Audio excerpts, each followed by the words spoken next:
6, em primeiro lugar, eu gostaria de. O Coragem deve ter falado desse versículo ontem, no 5:31, está escrito assim: Assim, ó Senhor, pereçam todos os teus inimigos, porém, os que te amam brilham como o sol quando se levanta no seu esplendor. Eu achei isso maravilhoso. Bom, mas o 6 vem contando aqui a chamada de Gideão, né? Então, os filhos de Israel, como sempre, quando não tinha ninguém para fazer nada, eles se voltavam contra o Senhor, né? Se voltavam contra o Senhor. Então, o Senhor entregou nas mãos dos medianitas por 7 anos. Por 7 anos, eles tiveram que pagar aquele povo, porque cada vez que Israel semeava também as plantações, os medianitas vinham com seus camelos, pisoteava a terra todinha, acabava com as plantações, toda vez, toda vez. E assim eles foram ficando debilitados, né? Com a presença dos medianitas. E aí os filhos de Israel começaram a clamar ao Senhor por liberdade. Então, o Senhor levantou um profeta, aqui não fala o nome dele. E esse profeta diz assim: Assim diz o Senhor Deus de Israel. É o 8 esse, 6:8. Assim diz o Senhor Deus de Israel: Eu que vos fiz subir do Egito e vos tirei da casa da servidão, e vos livrei da mão dos egípcios e da mão de todos quantos vos oprimiam, e os expulsei diante de vós, e vos dei a sua terra. E disse o Senhor: Eu sou o Senhor vosso Deus. Não temais os deuses dos amorreus, em cuja terra habitais. Contudo, não destes ouvido à minha voz. Então veio um anjo do Senhor e se colocou debaixo de um carvalho em Ofra. E Gideão, né, e o seu filho, ele estava escondido num celeiro pequeno, malhando trigo, para que pelo menos aquele pouquinho ali fosse escondido dos medianitas, né? Então, o anjo disse assim: O Senhor é contigo, homem valente. E aí respondeu Gideão, né? Que ele não era nada, que o Senhor esqueceu deles, que sobreveio tanta desgraça, né? E, e que é que as maravilhas que os pais contavam para eles, que o Senhor fez, né?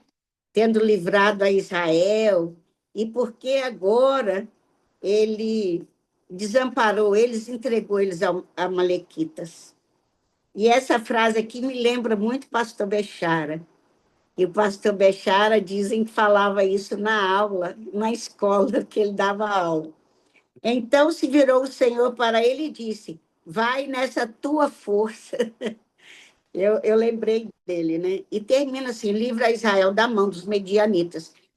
Porventura não te enviei eu? E ele falou: como que eu vou me livrar Israel disso? Eu sou o mais pobre da minha família. Ele era da tribo de Manassés, né? Que era meia herança só, né? Então ele menor na casa do pai dele, né? Aí o Senhor tornou a dizer: já que eu estou contigo, ferirás os medianitas como fosse um só homem. Aí ele faz aquele jogo com o Senhor. Senhor, não se irrite contra mim, né? Para me saber que é o Senhor mesmo, eu vou colocar um novelo de lã e que tudo fica seco em volta e só o novelo fica molhado. E assim aconteceu. Aí ele falou, mas Senhor, para tirar a dúvida mesmo que é o Senhor, eu vou colocar o novelo seco. Ó, eu vou colocar o novelo outra vez e que chova em volta todo e o novelo fique seco. E o Senhor fez. E o Senhor fez. É, prova o Senhor, né? Mas, enfim, é, o, aí ele reconheceu mesmo, né? E falou para ele esperar ali até ele fazer a oferta dele ao Senhor. E aí ele foi preparar cabrito, bolo e tal, enfim. Aí o anjo falou assim: põe lá sobre a pedra, entorna o caldo em cima. Então ele estendeu a ponta do cajado que ele trazia na mão, tocou a carne, os pães asmos, e aí subiu fogo, né? E queimou aquilo tudo, lambeu aquilo tudo, né? Então, aí ele ficou assim apavorado, porque o que será de mim, né? Que eu vi o anjo face a face, eu vou morrer, né? Eu vou morrer. Então o Senhor falou com ele para ele tomar outro boi e tal, outras coisas, e edificou ali um altar ao Senhor e colocou aqueles holocaustos. Enfim, e o Senhor mandou ele derrubar os postes ídolos. Ele não quis ir fazer de dia, ele foi de noite, né? Então, com a própria lenha do poste ídolo, ele fez o, o, o fogo, né?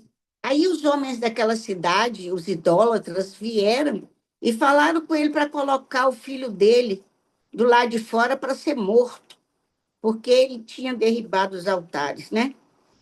Então, por isso que Gideão passou a chamar pelo povo de Jerubaal, né? Como nós ouvimos, é que Baal contenda com ele, né?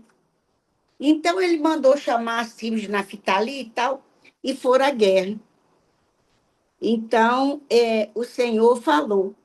Ele veio com milhares de soldados, milhares de soldados. Então o Senhor falou assim: não, tem muita gente, tem muita gente. Aí ele fez a prova, eu estou no 7. Ele fez a prova, o Senhor falou assim: aqueles que se ajoelharem para beber água, esses vão ficar. Mas os que ficarem de pé, pegar a água e levar à boca, esses irão com você. Porque aí eles iam estar alertas, né? Iam estar alertas. Então, o que aconteceu? Só 300 levaram a água à boca e ficaram em pé, se mantendo ali, né? Vigilantes e alertas, né? Em contraste do que se ajoelharam. Mas Deus já sabia que só 300 mesmo ele precisava, né? E aí o Senhor falou com ele, ó, com esses 300 não se preocupe, né? Vocês vão vencer, porque eu estou contigo. Eu vou vencer, né? Então, aí, o que ele fez? Ele separou, olha, aí ele separou de 100 em 100, né? Pôs o 100 lá perto de Israel, deu espaço grande, pôs mais 100, e lá mais adiante pôs mais 100 e ele, né? E ele. E cada um tinha um vaso de barro nas mãos e uma tocha, né? E uma trombeta na outra mão. Eu não sei com qual mão que eles guiavam os burros deles, né? Numa mão o jarro, na outra mão a tocha. E aí, quando eles chegaram, o que aconteceu? Gideão e o servo dele foi na frente andando devagarinho, sem fazer barulho. para escutar as tendas do inimigo, que eram como gafanhotos na terra. Eram assim, a perder de vista de gente e de camelo.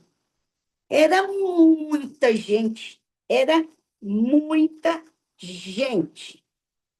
Então, ele ouviu lá um guerreiro conversando com outro. Então, eu estou aqui no 7:13, se alguém quiser seguir. Ele disse assim, um guerreiro falando com o outro. Eis que certo homem... tive um sonho. Eis que um pão de cevada rodava contra o arraial dos midianitas e deu de encontro à tenda do comandante, de maneira que esta caiu e se virou de cima para baixo e ficou assim estendida. Aí respondeu o outro companheiro dele: não é isso outra coisa, senão a espada de Gideão, filho de Joás, homem israelita. Nas mãos dele entregou Deus os medianitas e todo esse arraial. Aí Gideão ouviu, né, ele contar esse sonho, o significado, e, e ele voltou quietinho e falou com os soldados, né? Levantai-os, porque o Senhor entregou o arraial dos medianitas nas vossas mãos. Então ele deu ordem a cada um, e ao mesmo tempo todos os 300 tocaram as trombetas de uma vez, quebraram os vasos e foi aquele barulho, aquele barulhão, e acenderam as tochas. E com aquele barulhão e 300 homens tocando as trombetas, eles ficaram, e eles tocaram tudo junto, né? Então exclamaram, espada pelo Senhor e por Gideão, né? E ficou cada um no seu lugar, parado ali, né? E aí o, o, o som da trombeta, né? Aí o Senhor tomou a espada de um contra o outro, e isso em todo o arraial. E aí fugiu os principais príncipes, e fugiu todo mundo, quase todo mundo, né? Porque eles mataram muitas pessoas. Como esses reis que ajuntaram os seus exércitos foram ali Zererá